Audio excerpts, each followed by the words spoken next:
नमस्कार दोस्तों, स्वागत है आपका हमारे YouTube चैनल जीके ट्रैकर पे।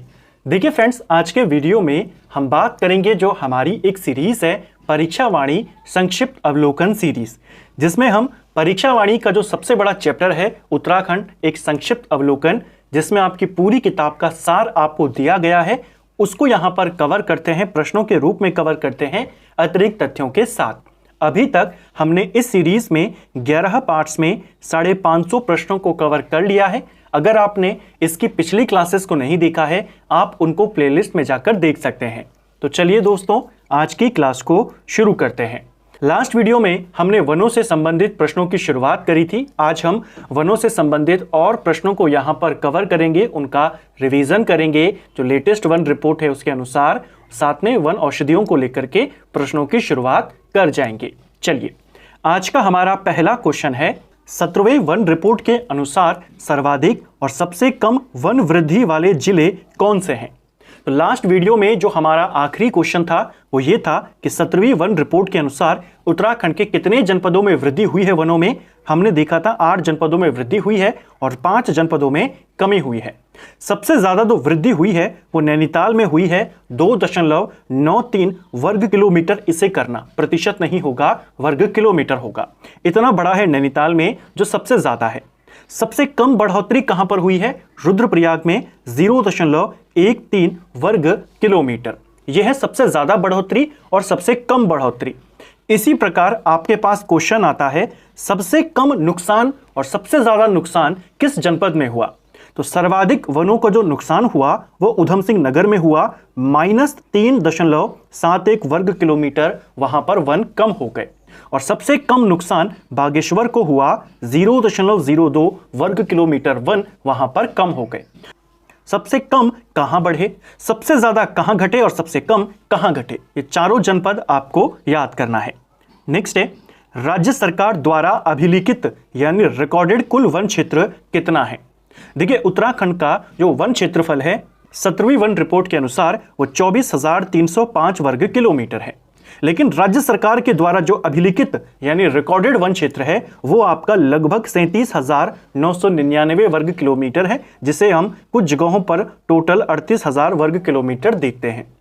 रिकॉर्डेड वन क्षेत्र क्या होता है? रिकॉर्डेड वन क्षेत्र वो होता है जिसे राज्य सरकार संरक्षित वन क्षेत्र घोषित कर चुकी है, चाहे उस जगह पर वन हो या ना हो।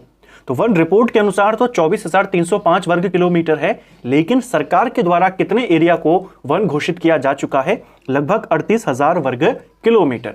यह आपके टोटल राज्य का 71% आता है। ठीक है, क्वेश्चन बना है पेपर में कि उत्तराखंड में कुल रिकॉर्डेड वन क्षेत्र कितना प्रतिशत है? 71%। राज्य में कुल अभिलिखित वन क्षेत्र में सर्वाधिक वन क्षेत्र वाले जनपद कौन से हैं? देखिए, राज्य में सबसे ज्यादा वन आपके पौड़ी में पाए जाते हैं, लेकिन वन रिपोर्ट के अनुसार यहां पर अभिलिखित वन क्षेत्र की बात कर रहा है। सबसे ज्यादा वन अभिलिखित वन क्षेत्र में उत्तरकाशी में है, उसके बाद पिथौरागढ़, चमोली और पौड़ी। और इसे अगर हम प्रतिशत में देखें तो सबसे ज्यादा रुद्रप्रयाग में है, फिर उत्तरकाशी में है, फिर आपका टिहरी और पिथौरागढ़। जो 38,000 वाला डेटा है उसके ये नंबर है कि उसमें से सबसे ज्यादा किस जनपद में और सबसे ज्यादा प्रतिशत में किस जनपद में है, तब आपने इसको बताना है। इसी प्रकार सबसे कम वन क्षेत्रफल वाले जिले, तो ये हो जाएगा आपका हरिद्वार, बढ़ते हुए क्रम में है, तो सबसे कम हरिद्वार में है और सबसे ज्यादा कहां है? उत्तरकाशी, अगर हम रिकॉर्डेड वन क्षेत्र की बात करें। हरिद्वार के बाद उधम सिंह नगर है, बागेश्वर है, चंपावत है। प्रतिशत में सबसे कम कहां है? परसेंटेज में भी सबसे कम हरिद्वार में है, उधम सिंह नगर, बागेश्वर और चमोली। ठीक है, वन पंचायत के 9 सदस्यों में से कितने सदस्य महिलाएं होनी अनिवार्य है? राज्य में वन पंचायतों का गठन कब किया गया था? पहली बार 1931 में किया गया था। वन पंचायतों में लगभग आधी आपकी महिलाएं होनी चाहिए। 9 सदस्य इसमें होते हैं तो लगभग 4 महिलाएं इसमें होनी चाहिए, ये आवश्यक है। प्रदेश स्तर पर सर्वाधिक वन और सबसे कम वन क्षेत्रफल वाले जनपद कौन से हैं? अब ये बात कर रहा है वन रिपोर्ट के अनुसार। जब हमने कुछ दिन पहले परीक्षा वाणी के प्रैक्टिस सेट वाले चैप्टर को कवर किया था, उसमें भी पूरी रिपोर्ट के एमसीक्यू को देखा था। अभी हमने जो डेटा था, मैंने आपको वहां पर भी कहा था कि दो डेटा आपको याद करने, एक आपका 38,000 वर्ग किलोमीटर का और एक 24,305 वर्ग किलोमीटर का। यह रिकॉर्डेड वन क्षेत्र है सरकार के द्वारा, यह वन रिपोर्ट के द्वारा है। वन रिपोर्ट के अनुसार अगर टेबल पूछेगा सबसे ज्यादा कहां है, सबसे ज्यादा प्रतिशत कहां है, तब आपने इस वाले डेटा को बताना है। और रिकॉर्डेड वन क्षेत्र के अनुसार पूछेगा तो अभी हमने जो ऊपर देखा था कि सबसे ज्यादा कहां है परसेंटेज में, वो आपको ऊपर अभी हमने कवर किया। प्रदेश में सबसे ज्यादा वन रिपोर्ट के आधार पर आपके जो वन हैं वो पौड़ी में पाए जाते हैं और सबसे कम वन उधम सिंह नगर में पाए जाते हैं। ठीक है, इसी प्रकार अगर हम टॉप 4 जनपदों की बात करें, सबसे ज्यादा सबसे कम को तो देख लिया, 4 जनपद हैं टॉप 4 वन क्षेत्रफल वाले, उसमें पौड़ी है, नैनीताल है, उत्तरकाशी है और चमोली है। ये आपका किसमें से है? वन रिपोर्ट के आधार पर तो 24,305 वर्ग किलोमीटर का वन क्षेत्र है। सबसे कम वन क्षेत्रफल वाले जिले कौन से हैं? तो सबसे कम में उधम सिंह नगर है, लेकिन कई बार क्रम लगाने को आता है तो उधम सिंह नगर के बाद हरिद्वार, रुद्रप्रयाग और चंपावत। इसी प्रकार सबसे ज्यादा और सबसे कम वन प्रतिशत वाले जिले, तो वन क्षेत्रफल में तो सबसे ज्यादा पौड़ी है, लेकिन वन प्रतिशत में सबसे ज्यादा आपका नैनीताल है। उधम सिंह नगर दोनों सूचियों में आखिरी स्थान पर है, चाहे क्षेत्रफल में पूछे चाहे प्रतिशत में पूछे। जैसे अभिलिखित जो रिकॉर्डेड वन क्षेत्र है उसके अनुसार सबसे कम वन हरिद्वार में है, चाहे वो नंबर में पूछे चाहे परसेंटेज में पूछे। ठीक है, सर्वाधिक वन प्रतिशत वाले 4 जिले कौन कौन से हैं? तो नैनीताल, उसके बाद चंपावत, पौड़ी और रुद्रप्रयाग। और सबसे कम प्रतिशत में बात करें तो यहां पर भी आपका उधम सिंह नगर सबसे आगे होगा, हरिद्वार है। प्रतिशत में यह बात हो रही है चमोली और पिथौरागढ़। ठीक है, राज्य के कुल वन का गढ़वाल और कुमाऊं मंडल में भाग कितना है? तो टोटल वनों का लगभग 63% भाग गढ़वाल में है और 37% आपका कुमाऊं में है। सर्वाधिक वन भूमि वाली 3 नदी घाटियां कौन सी हैं? तो राज्य में किस नदी घाटी में सबसे ज्यादा वन पाए जाते हैं? तो उसमें सबसे आगे है टोंस, उसके बाद कोसी और फिर आपकी यमुना। इसको याद करना, सबसे लंबी नदी जरूर काली नदी है, लेकिन किस नदी घाटी में सबसे ज्यादा वन क्षेत्र पाए जाते हैं, तब आपने टोंस को याद करना है। नेक्स्ट है, ऐसे वन जिनके संसाधनों का दोहन नहीं के बराबर होता है क्या कहलाते हैं? तो ऐसे वन जिनके संसाधनों का दोहन नहीं किया जाता, ऐसे वनों को देववन कहा जाता है। जो रिपोर्ट आई थी उसके अनुसार उत्तराखंड में देव वनों की संख्या टोटल 441 है और इसमें सबसे ज्यादा देववन यानी इस प्रकार के वन हमें कहां मिलते हैं? ज्यादा पिथौरागढ़ में देखने को मिलते हैं, 140। नेक्स्ट है, राज्य में पौधरोपण नीति कब लागू करी गई थी? देखिए, पौधरोपण नीति को लागू करने वाला उत्तराखंड देश का पहला राज्य था। इसे लागू किया गया था 6 जून 2006 को। इस तिथि को लेकर कई सारा कंफ्यूजन है, लास्ट वीडियो में भी हमने इसको देखा था, तब हमने जनवरी में शायद इसको कवर किया था। बहुत जगहों पर 6 जनवरी दिया है, बहुत जगहों पर 6 जून दिया है। इसको यहां पर नोट कर लें, आपने पहला रेफरेंस जून को देना है। ठीक है, तो उसे करेक्ट कर लेना। 6 जनवरी भी दिया है, वो भी कुछ जगहों पर, कई जगहों पर दिया है, और 6 जून भी दिया है। आपने जो पहला रेफरेंस देना है वो जून को देना है। ठीक है, 6 जून इसका सही है, 6 जनवरी इसका गलत है। वानिकी कार्यों के संपादन के लिए सोसाइटी मोड में कैंपा परियोजना कब गठित की गई या कैंपा परियोजना कब शुरू करी गई? तो पहला क्वेश्चन तो ये हो गया, कैंपा परियोजना का संबंध किससे है? वानिकी कार्यों यानी वनों से संबंधित है। इसकी शुरुआत 2010-11 में करी गई थी। ठीक है, श्रीदेव सुमन की याद में प्रतिवर्ष वृक्षारोपण कब किया जाता है? श्रीदेव सुमन शहीद हुए थे 25 जुलाई 1944 को। 1946 से हर साल 25 जुलाई को सुमन स्मृति दिवस मनाया जाता है और इस दिन को वृक्षारोपण के रूप में मनाया जाता है। कब होता है? 25 जुलाई को। राज्य में भूतपूर्व सैनिकों को रोजगार देने, वनीकरण करने और वनों की सुरक्षा के लिए इको टास्क फोर्स का गठन कब किया गया था? सिंपल सा क्वेश्चन है। भूतपूर्व सैनिकों को लेकर के इको टास्क फोर्स कब बनाई गई? ये बनाई गई थी 2008-9 के अंदर। ठीक है, नेक्स्ट है, राज्य में वन अग्नि काल माना जाता है। तो राज्य में वन अग्नि काल यानी वनों में आग लगने की घटनाएं हमें किस अवधि में ज्यादा देखने को मिलती हैं या किस अवधि में ज्यादा खतरा होता है जंगलों में आग लगने का? वो होता है 15 फरवरी से लेकर के 15 जून के बीच में। ठीक है, तो इस अवधि को आपने याद करना है, 15 से लेकर के 15 जून के बीच में। देश का प्रथम महाविद्यालय की स्थापना कब करी गई थी? तो देखिए, देश का जो पहला वन महाविद्यालय था इसे 1878 में स्थापित किया गया था। देहरादून में इसे बनाया गया था। एक जर्मन विशेषज्ञ था जो डिट्रिच ब्रैंडिस, इसकी सिफारिश पर, इसकी सलाह पर देहरादून में देश के पहले वन महाविद्यालय की स्थापना करी गई। डिटरिच ब्रेंडिस कौन है? भारत का पहला वन महानिरीक्षक था। इसी के नेतृत्व में 1864 में भारत में वन विभाग की स्थापना करी जाती है और फिर इसी के सिफारिशों पर 1865 में वनों से संबंधित पहला कानून भारतीय वन अधिनियम लाया जाता है। ठीक है, इसी ने सिफारिश करी कि यहाँ पर एक वन महाविद्यालय खोला जाए। 1884 में इसका नाम इंपीरियल फॉरेस्ट स्कूल कर दिया गया था। ठीक है, 1906 में इसके साथ अनुसंधान कार्य को जोड़ा गया और इंपीरियल फॉरेस्ट रिसर्च इंस्टीट्यूट इसका नाम हो गया, यानी स्कूल को हटाकर इसे फॉरेस्ट रिसर्च इंस्टीट्यूट बना दिया गया, यानी FRI। इसीलिए आपको क्वेश्चन आया था जब कि FRI की स्थापना कब हुई, तो आपने 78 को नहीं बताना है, 84 को नहीं बताना है, आपने 1906 को बताना है, क्योंकि ये इंस्टीट्यूट के रूप में कब बना? 1906 में। तो 1906 में इसका नाम इंपीरियल फॉरेस्ट रिसर्च इंस्टीट्यूट हो गया। आज़ादी के बाद इसका नाम केवल फॉरेस्ट रिसर्च इंस्टीट्यूट हो गया, इंपीरियल की जगह पर इंडियन लग गया। ठीक है, 1991 में इसे डीम्ड विश्वविद्यालय का दर्जा दिया गया। किस वर्ष फॉरेस्ट स्कूल का नाम बदलकर इसे इंपीरियल फॉरेस्ट रिसर्च इंस्टीट्यूट किया गया? अभी हमने देखा था 1906 में। इंडियन फॉरेस्ट रिसर्च इंस्टीट्यूट को डीम्ड विश्वविद्यालय का दर्जा कब मिला? ये मिला था 1991 में और इसने अपने 100 साल कब पूरे किए? 2006 में। एल्पाइन घास के मैदानों को क्या कहा जाता है? तो एल्पाइन घास के मैदान 3000 से लेकर के 3600 मीटर की ऊंचाई पर ये पाए जाते हैं। बड़े बड़े घास के मैदान होते हैं। इन्हें बुग्याल, पयार, मीडो, एल्पाइन पास्चर, इन सब नामों से जाना जाता है। ठीक है, क्षेत्रफल में राज्य का सबसे बड़ा बुग्याल कौन सा है? अब कुछ क्वेश्चन बुग्यालों से संबंधित देख लेते हैं। उत्तराखंड का सबसे बड़ा बुग्याल है बेदनी बुग्याल, जो आपके चमोली में पड़ता है। भ्यूंडार घाटी में स्थित फूलों की घाटी बुग्याल की खोज किसने करी थी?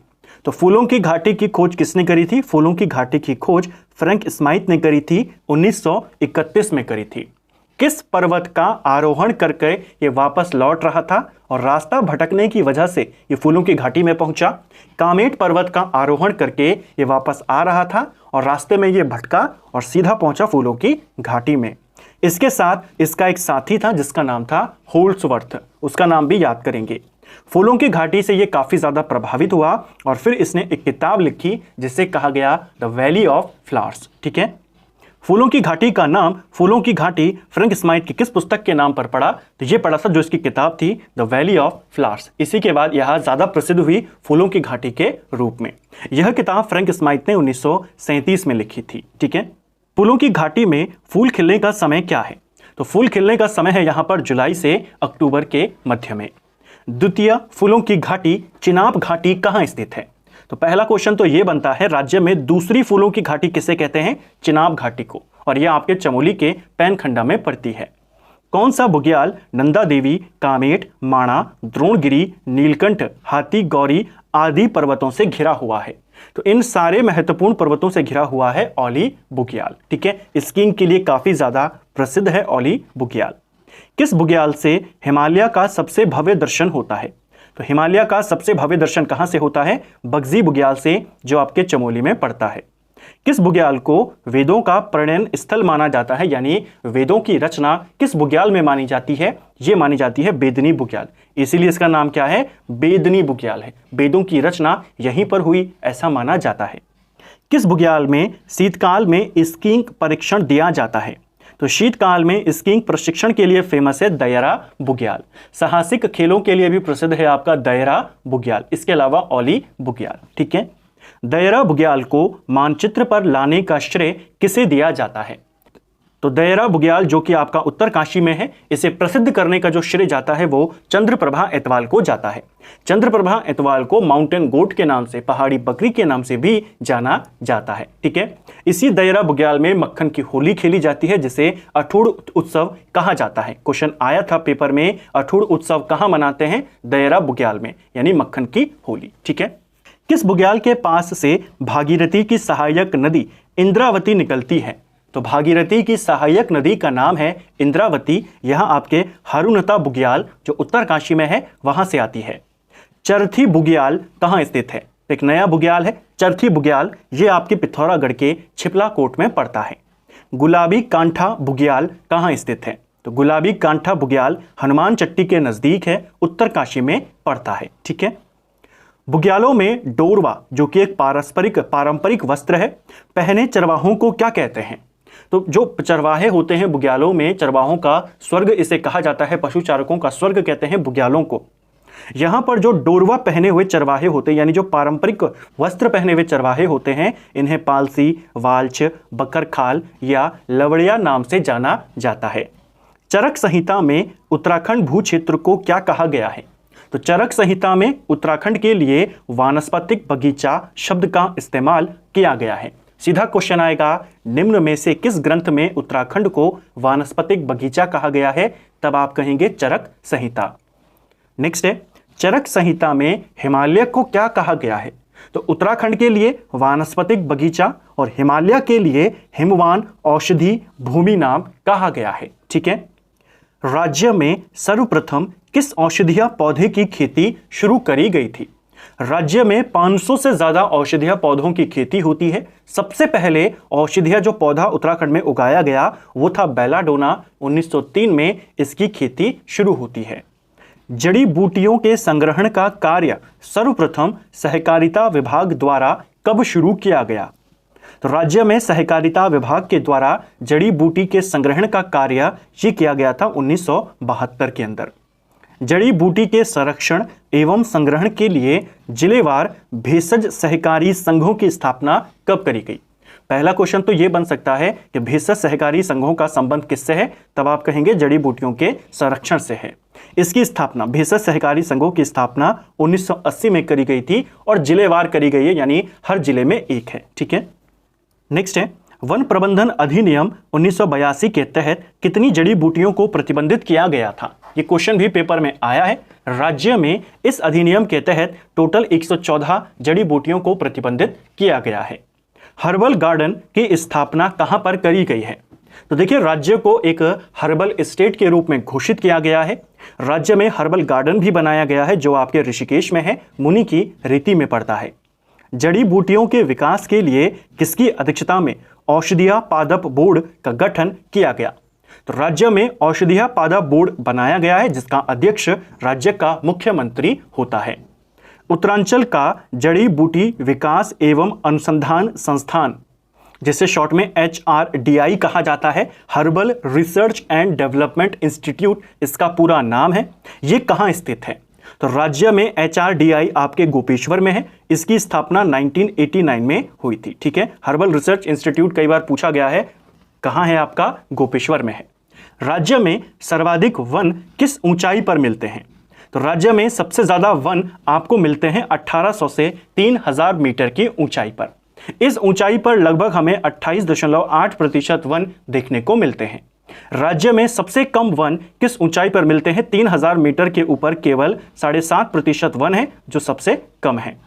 राज्य के उपोष्ण कटिबंधीय वनों का प्रमुख वृक्ष कौन सा है? तो देखिए, उपोष्ण कटिबंधीय वनों का जो सबसे प्रमुख वृक्ष होता है वो साल वृक्ष है। क्वेश्चन आएगा, साल किस प्रकार के वनों का प्रमुख वृक्ष है? तब आप कहेंगे उपोष्ण कटिबंधीय। राज्य में उष्ण कटिबंधीय शुष्क वन पाए जाते हैं। तो देखिए, राज्य में उष्ण कटिबंधीय शुष्क वन ये पाए जाते हैं 1500 मीटर से कम की ऊंचाई वाले क्षेत्रों में। 1500 मीटर से ऊंचाई वाले ऐसे क्षेत्र जहां पर बारिश कम होती है वहां पर आपको इस प्रकार के वन देखने को मिलते हैं। इसी से मिलता जुलता क्वेश्चन है आपका कि 1500 मीटर की ऊंचाई वाले उन क्षेत्रों में जहां ज्यादा बारिश होती है पाए जाते हैं, वहां पर उष्णकटिबंधीय आर्द्र पतझड़ वन पाए जाते हैं। दोनों वन आपके 1500 मीटर से नीचे वाले क्षेत्रों में पाए जाते हैं। ये वाले वन जो है शुष्क वन, उष्णकटिबंधीय दोनों में है। शुष्क वन उन क्षेत्रों में जहां बारिश कम होती है। आर्द्र पतझड़ वन, इनको मानसूनी वन भी कहा जाता है। क्वेश्चन कई बार यह भी बन सकता है कि आपको 4 नाम दे देगा इस प्रकार के वनों का, कहेगा इनमें से किस प्रकार के वनों को मानसूनी वन कहते हैं, इन वनों को कहते हैं। ठीक है, आर्द्र पतझड़ वनों को 1500 से कम ऊंचाई वाले क्षेत्रों में मिलते हैं जहां पर ज्यादा बारिश होती है। इसको आपने याद करना है। ठीक है, तो फ्रेंड्स, ये था हमारा आज का वीडियो जिसमें हमने उत्तराखंड संक्षिप्त अवलोकन की 12वीं क्लास को कवर किया और 600 प्रश्नों को कंप्लीट किया। आज हमने वनों से संबंधित प्रश्नों को देखा, बुग्यालों को कवर किया और फिर हमने किस ऊंचाई पर वनों का वर्गीकरण कैसा है उसकी शुरुआत यहां पर करी। अगली क्लास में आपको यहीं से आगे और क्वेश्चन देखने को मिलेंगे और इसी प्रकार हम पूरी परीक्षा वाणी के जो संक्षिप्त अवलोकन वाला अध्याय है उसे कवर कर जाएंगे। अगर आप इन पूरे चैप्टर्स को एमसीक्यू में देखना चाहते हैं तो एमसीक्यू में कर सकते हैं। चैप्टर वाइज में कवर करना चाहते हैं तो 3 मास्टर वीडियोस बनी हैं, जिसमें एक में हमने पूरी हिस्ट्री को, एक में हमने उत्तराखंड की पूरी भौगोलिक परिस्थिति को और एक में पूरे सांस्कृतिक तत्वों को कवर किया है। 3 मास्टर वीडियो भी आप कवर कर सकते हैं।